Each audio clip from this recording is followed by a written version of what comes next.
Thank you for joining us on the CBS Texas News Stream. Big news out of the world of soccer. FIFA has announced what teams will be playing where in the World Cup. We do know that the Texas organization that's been helping do this is planning on having a press conference today with some of those announcements from the matchups that we know are happening. We do know that they are at the podium preparing to speak as we are watching and monitoring this situation. We want to go ahead and listen into them now. A very long but passionate journey over these last eight years to secure the World Cup, but after this last weekend, I'm not sure I could have envisioned the draw and the excitement that is coming here to North Texas this next summer in June and July. I want to start off by thanking our entire North Texas FIFA World Cup Organizing Committee board and the team that has been working on this.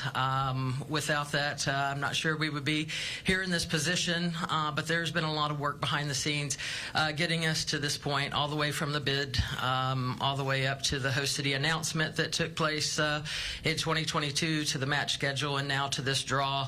I would also like to thank Dan Hunt and the entire FC Dallas team and family. Dan has been with us from the very beginning in this bid process. I couldn't imagine a better co-chair, and everything that he and his team have done for us, setting the stage for soccer here within the North Texas region, and very excited to see the growth. And I did not have the opportunity to meet his father, Lamar, but I can only imagine that he is very proud of you, Dan. So thank you for everything that you've done there.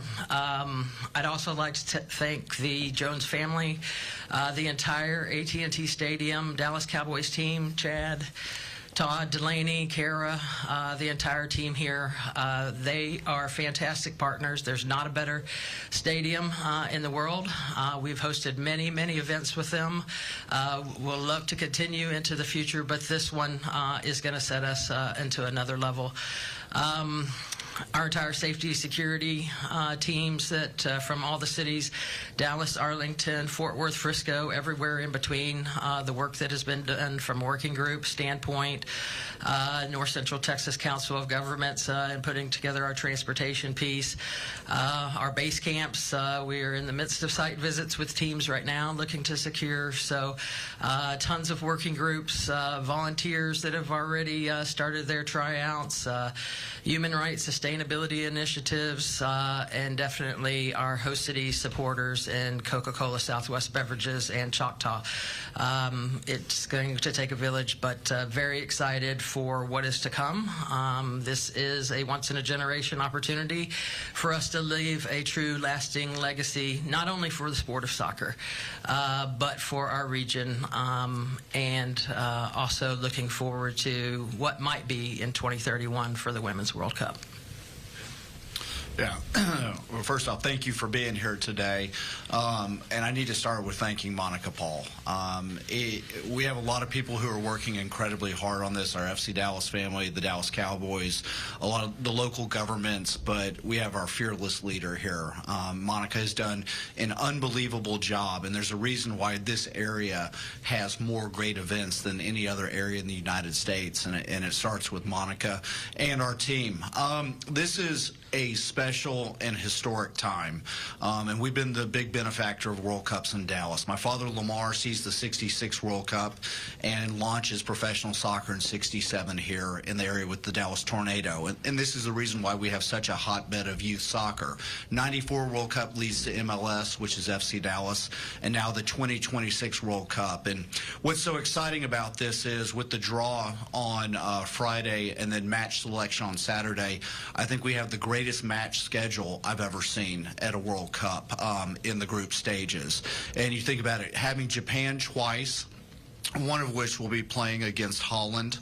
So I think that's a number 8 against a 18 world ranking. And then Japan will play a play-in team that could be Poland, with Robert Lewandowski playing in his last World Cup. And then obviously the big one, which is Croatia, England, number 4 against number 10. That truly is the marquee match of the entire group stage. And to have that match, and also the possibility of FC Dallas's own Petar Musa playing for Croatia, which would be incredibly exciting to have that. And this will be maybe one of the greatest matches played in the group stage. And then finally, to have Lionel Messi play twice in Argentina, the defending champion, right here at AT&T Stadium. And it only gets better from there, if you think about it, because on July 3rd, we have a chance to host the United States men's national team if they qualify second in the group. Obviously, we're hoping they qualify first. But then in the quarterfinals, we have a chance to have Spain here at AT&T Stadium also, in a great moment. And if the U.S. qualifies first and works their way through, I believe they'll play their semifinal here potentially. And so what a great match schedule. It has been so much hard work, but I'm so thankful for everybody here that's been a part of this. The Jones family, Jerry's been as engaged on this as anything that's not Dallas Cowboys as I've ever seen.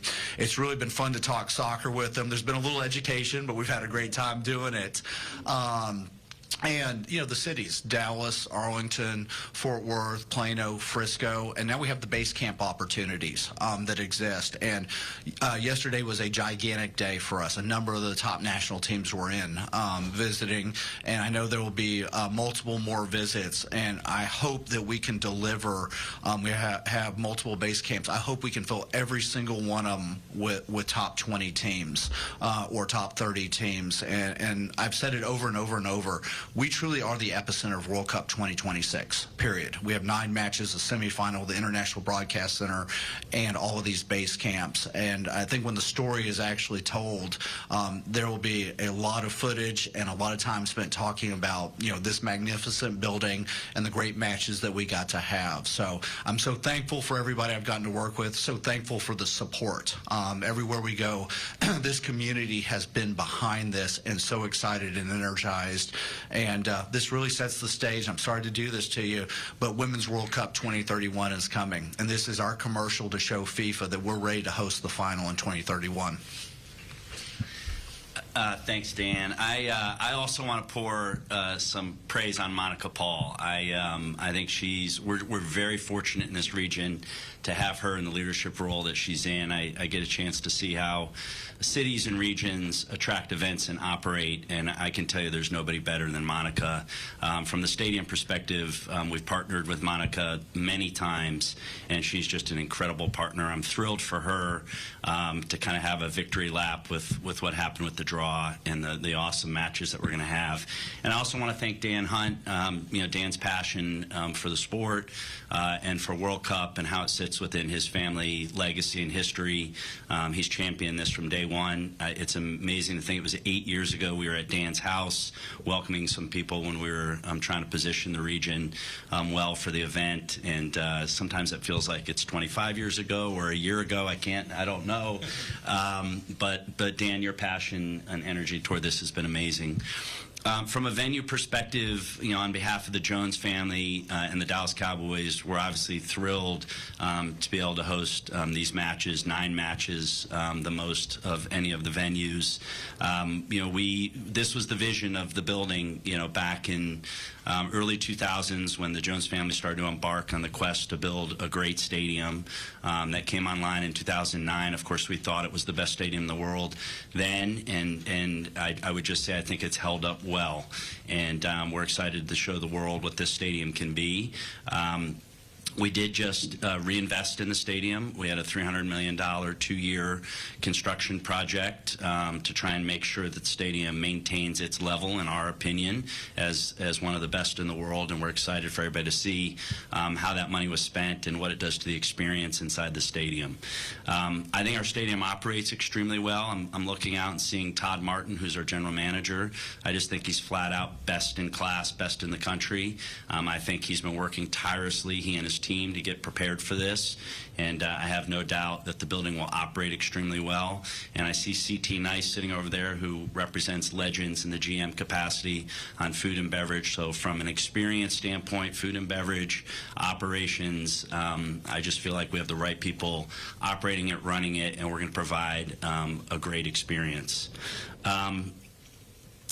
And I will mention also, I think something rather unique is the pitch. And obviously, when you install temporary pitches in indoor venues, there's a lot to consider. I feel like since we had the Party at Your House stand 8 years ago, we've been talking about how is the pitch going to come together. I'm by far not the expert in this area, but our good friend Todd has worked with FIFA, and we think we have a really unique and good plan on how to make sure the playing surface is best in class. And we have an irrigation system that's being installed, and we have grow lights that'll hang from the roof and be lowered. I think it's rather unique. We're going to grow grass for 9 matches in an indoor stadium over 2 months, and I have no doubt it will go really well. So we're super excited, thrilled to be hosting, and thrilled to show the world what AT&T Stadium has to offer.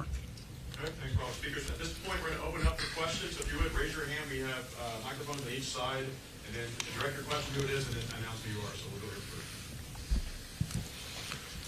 Hey there, Tahir Rahman, NBC5. This could be for either one of you guys, but you talk a lot about how this is a historic moment, lots of hard work went into it, but really after this weekend, it seems like the window just gets smaller until those days actually come in. So what are the biggest challenges moving forward? Well, from our standpoint, is working on base camps. Every national team has a different request. And for those that don't know, the national teams pick in order of their global ranking. So Spain and Argentina will go first and second, and then down the list from there. And so working with each of them to see if we can fulfill what they want is probably our biggest immediate challenge. I'll add to that. Now that we have the match schedule, the times, that was a critical piece. Teams, obviously, as well. But we're working on our fan festival planning. Right now, Fair Park is the location of our fan festival. So looking at the operational time, now that we have those match times. So we'll be looking at January to have a more public-facing event where we're able to share that out of what to expect, the timing there. We're also reconvening with our safety, security, and transportation teams to be able to mobilize the spectators and the fans, what those routes would be, what that timing looks like. So a lot of it is operational planning that over this next month and a half, we'll be focusing on now that we also know the teams, and hopefully by January, at least internally, have a good idea of what base camps we'll be working with. We'll work with each of those communities that secure a team. And work on, the language services, the Texas hospitality that we want to continue to roll out. We truly want to welcome the world and these teams to the DFW region, and that'll take a little work. Keep in mind that FIFA also starts to move into the International Broadcast Center starting on January 14th at the Kay Bailey Hutchinson Convention Center.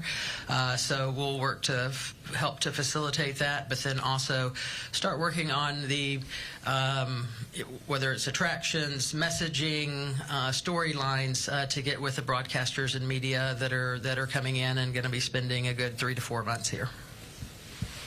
Over here. This question is for either Dan or Monica. Pedro Silva, Televisión Univisión Dallas. There is a story first reported, I believe, by Diario Le that Argentina is having their base camp here. Can you guys confirm that report? Or if not, can you guys confirm, has Argentina visited the training camps to be possibly one of those countries to be here? Yeah, I did see that report, and I was hoping it was right. But no decisions have been made at this point. And they have been here. There have been a number of teams that have come here. So it made sense with the draw happening on Friday with all the national teams here that they've started traveling across the entire bid. So they're not alone in coming to Dallas. A number have come through, and we have multiple meetings scheduled. Like I said, we have 5 primary base camps, and we're going to try to fill every single one of them. So we're welcoming everybody here. Obviously, it would be a massive honor to have Argentina here. Their fan base is so passionate and so amazing, and to have them pick the Metroplex as a base camp opportunity, I think would be great for our community.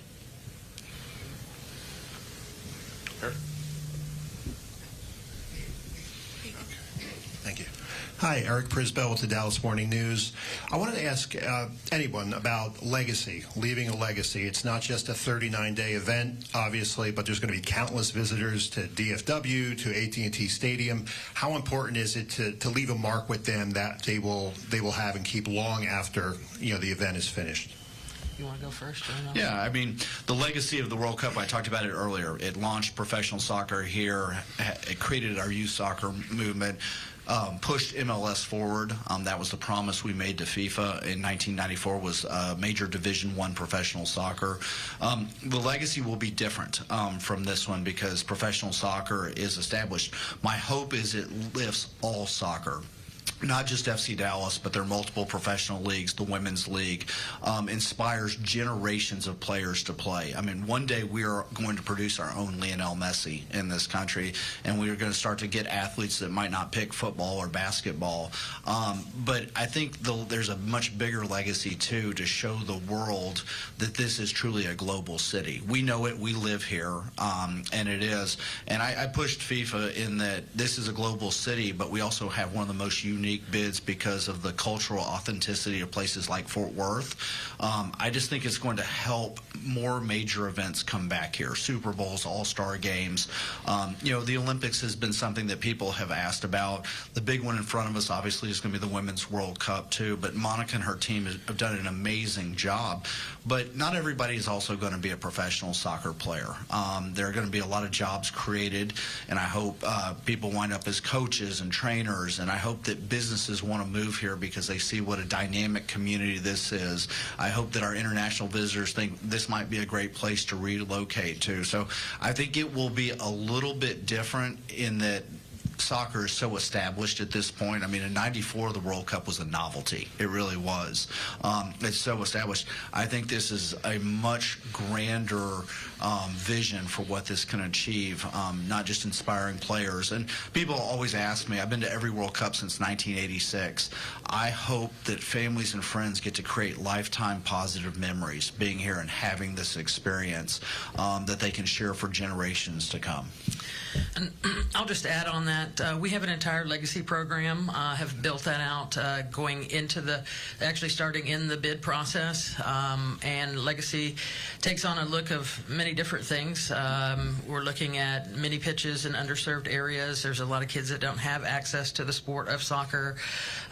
So have been working across various working groups and the various cities and municipalities to identify locations for those mini pitches. We're going to make our first announcement here for a dedication in December, but also whether it's equipment that is needed.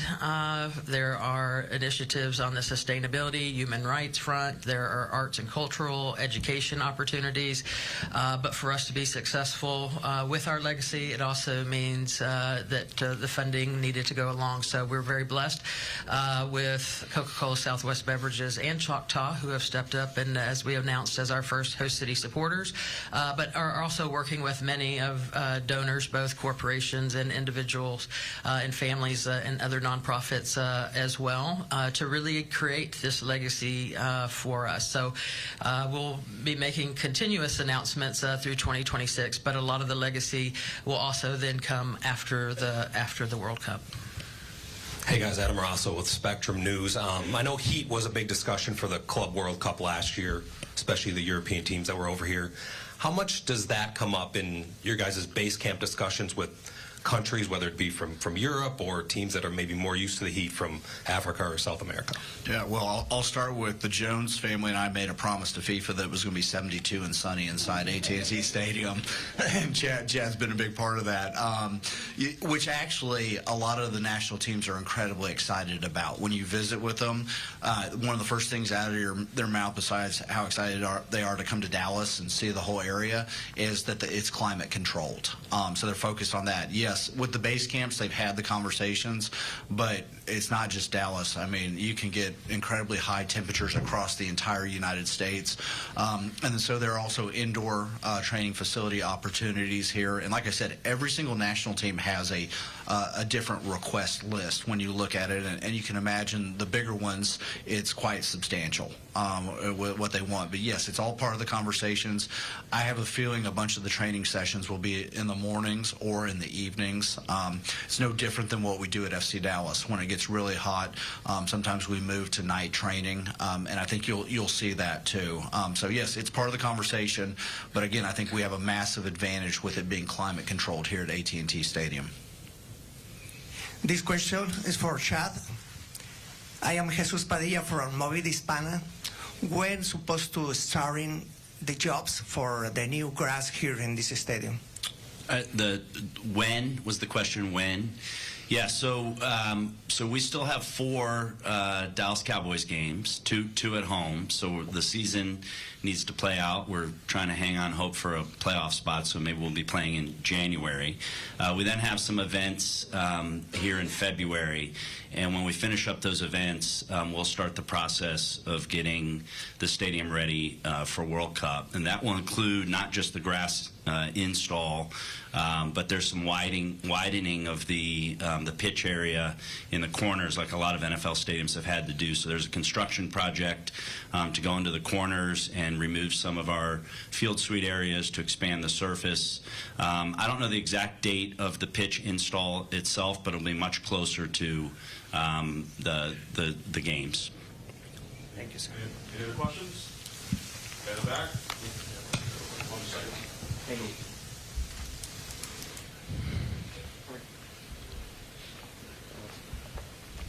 Oscar Almaraz, Spectrum News 1. With Dallas being so centric and so enticing for so many reasons, with these rankings allowing teams to get their pick, will there be a cutoff point of how many teams could be having their headquarters in Dallas?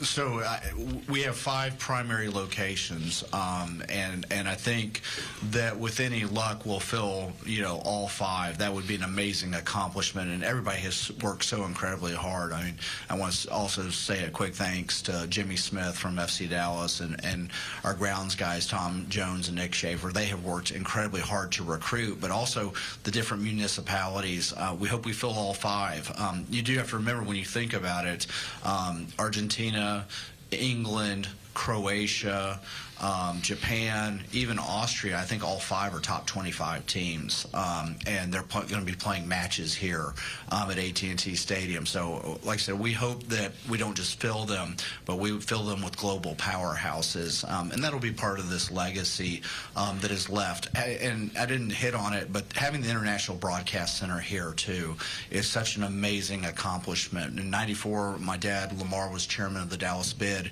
and he was so proud to have the International Broadcast Center at Fair Park. And really, for those that don't know, that's where the games are broadcast back from to their countries. And so this will be going back to almost 200 countries. So if you think about it, 9 matches, a semifinal, trying to fill all of these base camps with top 25s, International Broadcast Center. This is an incredible legacy that, the Jones family, our family is part of, the city of Dallas is part of. I think this will go on for generations. Right here, back to the left. Russell Scott, KRLD Radio. Any ideas on when the base camp selections will be made? And my second question for any of you, when you fill AT&T Stadium, thoughts on how many U.S. citizens and international citizens will be at these games? Well, from a base camp standpoint, all of the teams will turn in their preference, 1, 2, 3, to FIFA in January. Then FIFA will analyze and they will make final base camp selections March, April time period. And you want to? I can, from an international perspective, the data that we've received from FIFA earlier this year, about 54% of the attendees, ticket holders as well as non-ticket holders, so those that come to the World Cup to just experience the World Cup and maybe fan festivals, about 54% international visitors. We'll be asking FIFA for, after this next ticket sale cycle here that starts on December 11th, we'll be asking FIFA for some additional ticket data representative of our matches here. Yes. Good morning. Edwin Preto Linares for Movida Hispana. Mr. Chad, you said about the $300 million for renovations, and you talk already about the pitch, but also some people think that AT&T Stadium is already a really big and nice stadium. So what includes those $300 million regarding just the pitch? What the fan could see that could be different for the next year at the World Cup? Yeah, so the upgrades and the refresh, as we called it, that occurred over the last couple of years encompassed multiple things regarding the fan experience.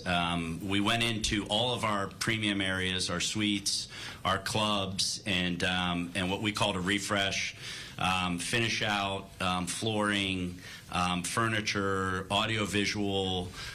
So that encompasses, probably over 20,000 of the seats in the facility. Saw the spaces that are associated with those seats receive a refresh.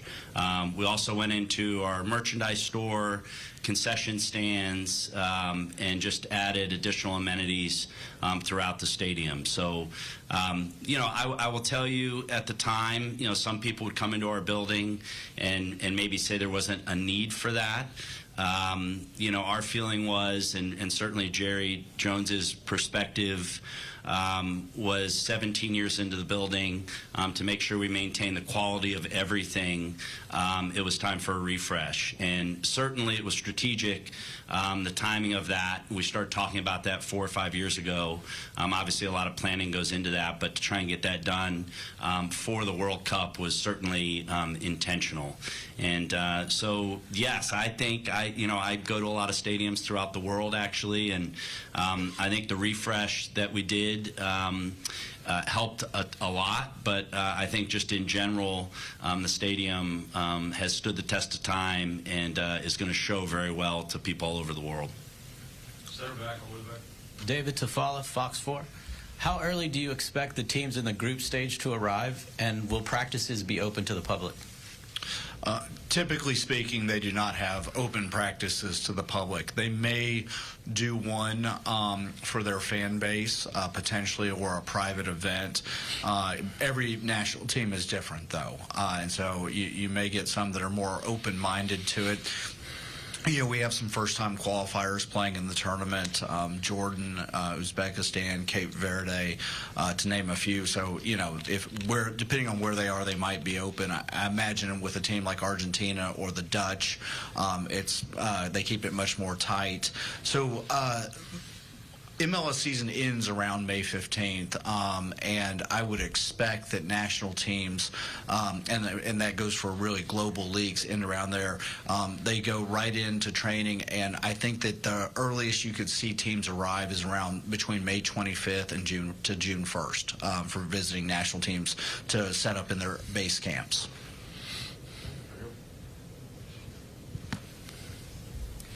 Brad Towns of Dallas Morning News. Chad, you guys were discussing Mr. Jones's, getting a little soccer education.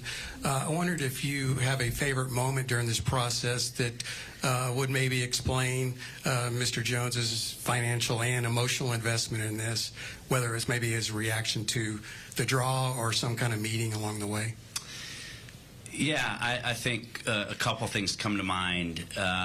So certainly when we first started discussing this, Jerry was familiar with the World Cup, and I think when the stadium was built, Super Bowls, World Cups, Olympics were all thought of as potential things that could occur in the stadium. I think I saw Jerry's enthusiasm for being involved in this grow substantially when he was told the media numbers of viewers that watched the World Cup, which would come as no surprise to those that cover Jerry and the Dallas Cowboys. I would also say, as we were certainly pursuing semifinals and the final, Jerry's competitiveness showed, and I think Dan and Monica would concur, he was willing to show up for anything to pursue that, and was very involved in meeting with the people that were making those decisions at FIFA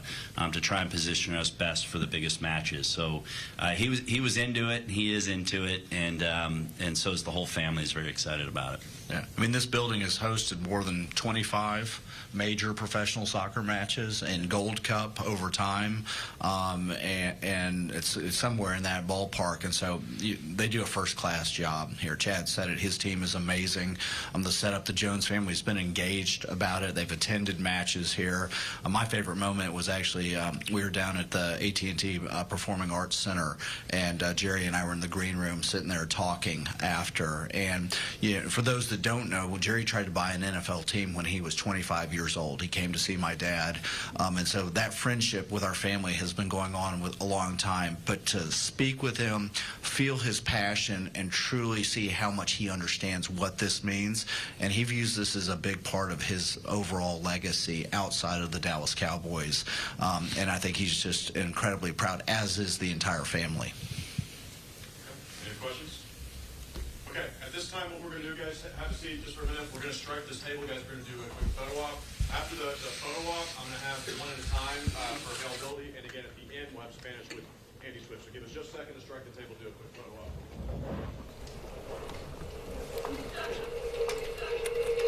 And that was the announcement of the World Cup and the developments that are happening here in Dallas. Some of the major key things there. They began by thanking FC Dallas and the Dallas Cowboys. Another big mention in this was the $300 million investment into AT&T Stadium. They say that's going to go to things like grass, actually making the pitch bigger. They say there's some sort of things that they need to do there to make it so that they can actually play soccer there. The other thing with the grass there, they say they're actually going to grow grass over the 2-month span so that they can play on a grass field there. Another thing that they mentioned was some of the concerns about heat in June here in Texas, and they say that's one thing that FIFA was really excited about when it comes to AT&T Stadium. They said they promised that it would be 72 and sunny with that ceiling there inside of the stadium. Now, a lot of questions around base camps were presented today. So where will these teams be stationed? Where will the bases be? Who will be here in the DFW area? They said those announcements are expected to come later or earlier next year. They're still waiting to develop that. That comes down from FIFA. They don't actually make the decision in that. And then they were asked, how soon could we start to see some of these international teams here in the Metroplex? And they said you could start to see some of these people here as early as May of next year. They also asked how many international visitors are we expecting to attend these games, and they said at last check, according to the ticket sales, over 54% have been sold to international people. So a lot to look at here, a lot to look forward to. And one of the major things that they did mention to look forward to, they're hoping that with the legacy of this, with all that they're rolling out on this, that this will put them in the position to be considered for the 2031 Women's World Cup. And so that's something that they also mentioned a lot there. A big thing, a big focus on the legacy this will have for the area for years to come, the inspiration they're hoping for children to see and other people to just come and enjoy the area that we have here, and hoping that people will be able to see all that this area does have to offer. We are going to continue to monitor the developments with FIFA here in the DFW area and World Cup as we count down to the days when that actually does happen. But for now, that is all we have for the CBS Texas stream. Thank you for watching us.